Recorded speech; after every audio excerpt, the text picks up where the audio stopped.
Assalamu alaikum. Bismillahirrahmanirrahim. Wa sallallahu ala nabiyil karim. Wa qala ta'ala wa huwa allazi ja'ala lakum an-nujuma litahtadu biha fi zulumatil barri wal bahr qad fassalna al-ayati liqaumin ya'lamun. Da taimakon Allah mun wayi gari talata 24 ga watan Jumada ula shekara ta 1446 cikin taimakon Allah, wanda ya yi daidai da 26 ga watan 11 shekara ta 2024. A yau kamar yana cikin burji na Mizanu, yana cikin manzila ta Iwa, yana tasdisi da Shamsu, yana kuma tasdisi da Muriha.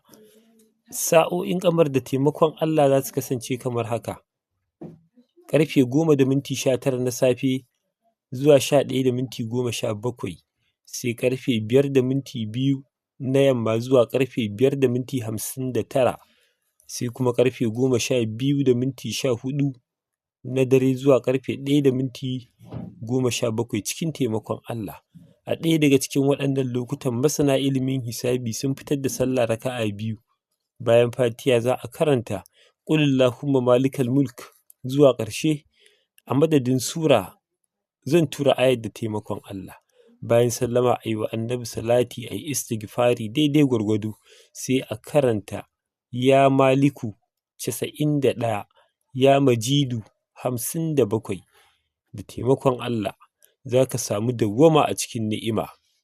Sa'o'in Shams da taimakon Allah za su kasance kamar haka: ƙarfe 7:27 na safe zuwa ƙarfe 8:24, sai kuma ƙarfe 2:09 na rana zuwa ƙarfe 3:07, sai ƙarfe 9:07 na dare zuwa ƙarfe 10:09, sai ƙarfe 4:24 na asuba zuwa ƙarfe 5:27. A ɗaya daga cikin waɗannan lokutan masana ilimin hisabi sun fitar da wurdin ya samadu 134, ya muƙitu 550, domin neman Allah ya yassare maka abin da za ka ci, abin da za ka sha, kai sutura, domin neman Allah ya lamunce maka muhalli.